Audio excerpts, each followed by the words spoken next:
Assalamualaikum. Hello everyone. Hope you are well by the grace of Allah.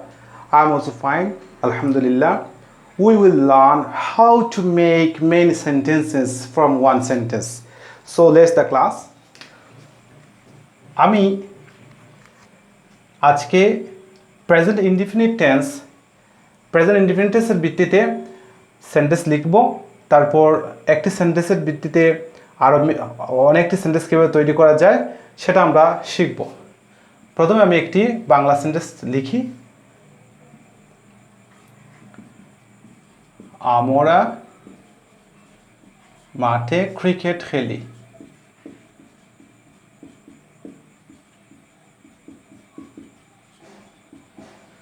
আমরা মাঠে cricket খেলি।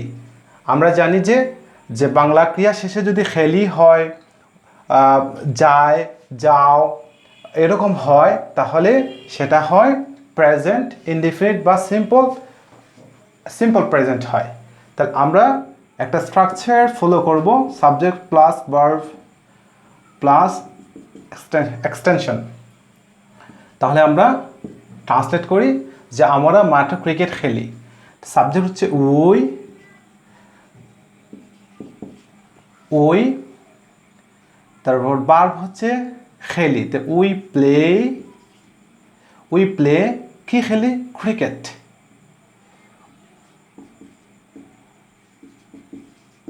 We play cricket কোথায় খেলি? In the field. সেটা হচ্ছে অ্যাসার্টিভ সেন্টেন্স, মানে অ্যাসার্টিভের মধ্যে আবার আমরা জানি যে একটা হচ্ছে অ্যাফার্মেটিভ আর অন্যটি হচ্ছে নেগেটিভ সেন্টেন্স। এটা হচ্ছে অ্যাফার্মেটিভ। তো আমরা একই সেন্টেন্সকে আবার নেগেটিভ করতে পারি। যে কিভাবে নেগেটিভ করলে আমরা যে এখানে শুধুমাত্র ওই সাবজেক্ট ঠিক থাকবে, উই ডোন্ট। আমরা এখানে ডোন্ট ব্যবহার করলাম কেন? ডিডন্ট ব্যবহার করতে পারতাম বা ডাজেন্ট ব্যবহার করতে পারতাম, কিন্তু আমরা এই যে ভার্বের ফর্মের দিকে তাকাতে হবে। যদি আমরা দেখি ভার্ব 1 অর্থাৎ ভার্বের প্রেজেন্ট ফর্ম, আমরা এখানে ব্যবহার করব যে ডোন্ট। যদি প্লেড হতো তাহলে আমরা ব্যবহার করতাম ডিডন্ট, আর যদি প্লেস হতো তাহলে অবশ্যই আমরা ব্যবহার করতাম ডাজেন্ট। তা আমরা এখানে ব্যবহার করলাম ডোন্ট, মানে উই ডোন্ট প্লে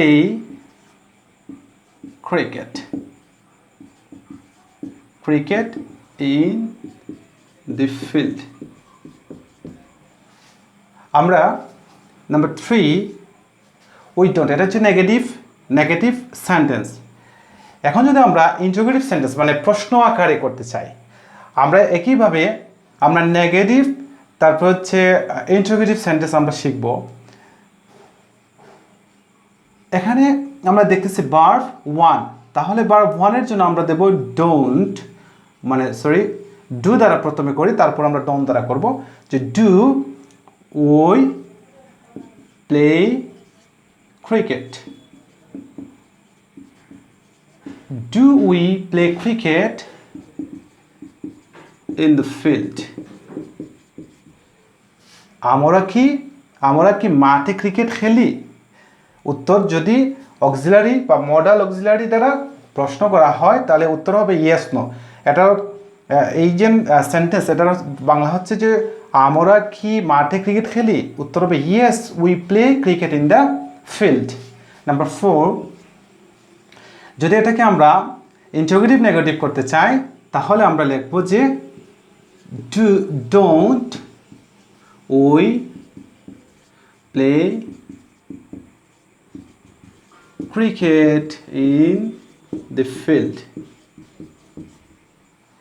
আমরা কি মাঠে ক্রিকেট খেলি না? যদি আমরা এরকম প্রশ্ন করতে চাই যে আমরা কি মাঠে ক্রিকেট খেলি না, তাহলে আমরা এভাবে লিখতে পারি ডোন্ট উই প্লে।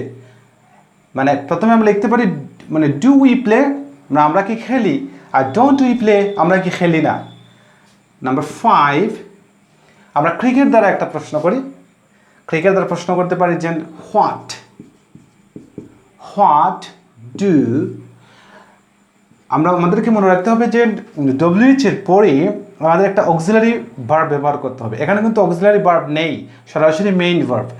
তাহলে আমাদেরকে ডু ডিড ডাজ এই তিনটা থেকে একটি ব্যবহার করতে হবে। ডু ডিড ডাজ ভার্ব 1 হলে অর্থাৎ প্রেজেন্ট ফর্ম হলে ডু, আর যদি এখানে এস হইতো ডাজ হইতো, আর যদি ইডি হইতো তাহলে ডিড হতো। তাহলে আমরা হোয়াট ডু উই মানে যেহেতু আমরা what do we play in the field. What do we play in the field, আমরা মাঠে কি খেলি? উত্তর হবে যে আমরা মাঠে ক্রিকেট খেলি।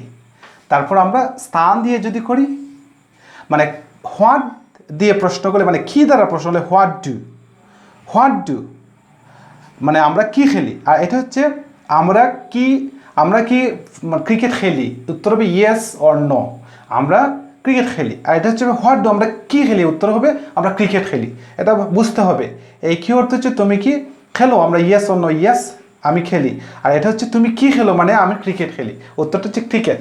আচ্ছা, তারপর হচ্ছে নম্বর 6, আমরা মানে স্থান দিয়ে প্রশ্ন করলে আমাদেরকে হোয়ার লিখতে হবে।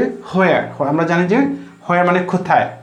হোয়ার ডু উই, এগুলো ঠিক থাকবে। হোয়ার ডু মানে হোয়ারের পরে একটা অক্সিলারি হচ্ছে do. Where do we play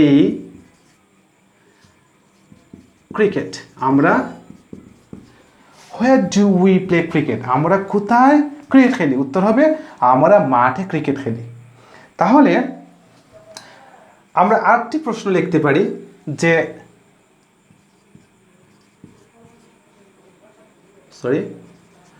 whom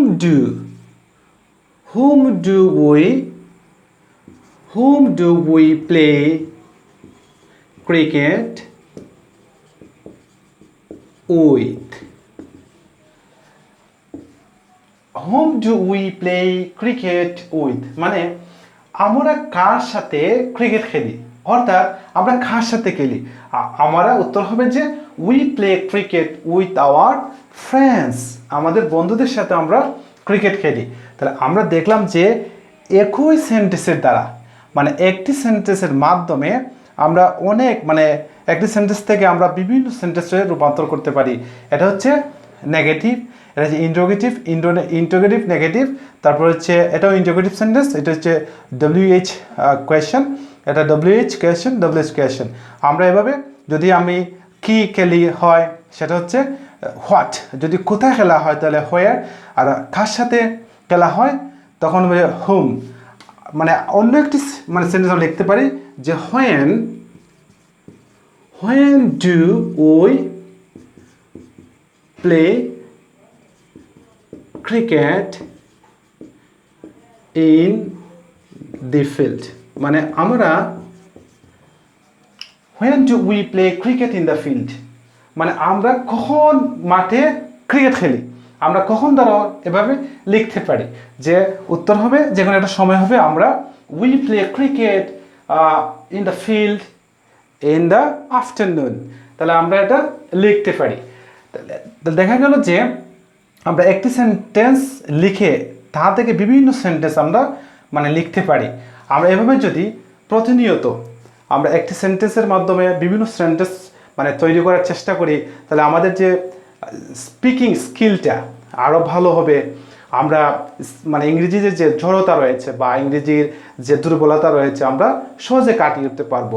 তাহলে আমি আজকে দেখিয়ে দিলাম যে কিভাবে প্রেজেন্ট ইনডিফিনিট টেন্সের মানে একটি সেন্টেন্সের মাধ্যমে বা একটি সেন্টেন্স লিখে এই সেন্টেন্স থেকে আরও মানে 7টি সেন্টেন্স কিভাবে তৈরি করা যায়।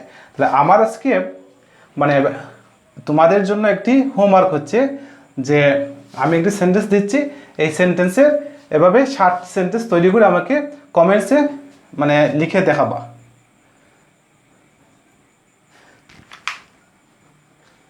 আমি একটি সেন্টেন্স দিচ্ছি।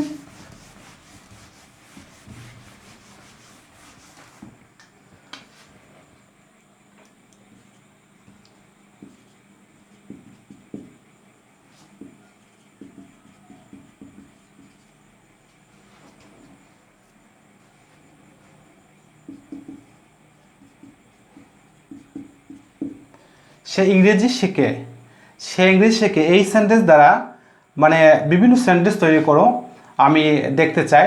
আরেকটা সেন্টেন্স দেই যে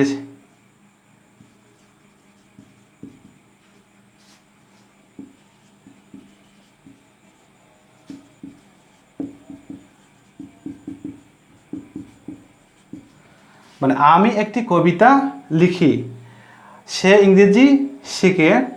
আরটা হচ্ছে আমি একটি কবিতা লিখি। এই দুটি সেন্টেন্সকে আমাকে লিখে দেখাবা যে মানে কিভাবে বিভিন্ন রূপে সেন্টেন্স তৈরি করা যায়। তাহলে আমি বুঝবো যে আমার ক্লাসটি অবশ্যই বুঝতে পেরেছো এবং আমার ক্লাসটি সার্থক হয়েছে। সবাইকে পরবর্তী ক্লাসটি দেখার জন্য মানে আমন্ত্রণ জানিয়ে আমি আজকের ক্লাসটি এখানে শেষ করছি এবং আমি আহ্বান করছি যে আমাদের এই চ্যানেলটি মানে সাবস্ক্রাইব করে এবং বেল আইকনটি প্রেস করে যে পরবর্তী ক্লাসটি মানে পেতে অবশ্যই সবাইকে মানে আহ্বান করছি। এবং আজকে এই পর্যন্ত, সবাই ভালো থেকো, সুস্থ থেকো। আসসালামু আলাইকুম।